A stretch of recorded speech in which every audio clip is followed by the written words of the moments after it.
Actually, itong wall na to, kaya rin kaibigan at hindi tayo pwedeng kinatong song kasi it's about like miscommunication, misunderstanding.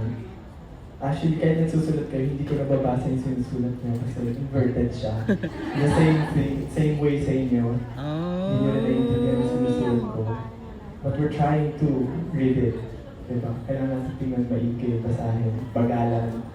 So yun na naman yung message na itong words na nag-happen between us.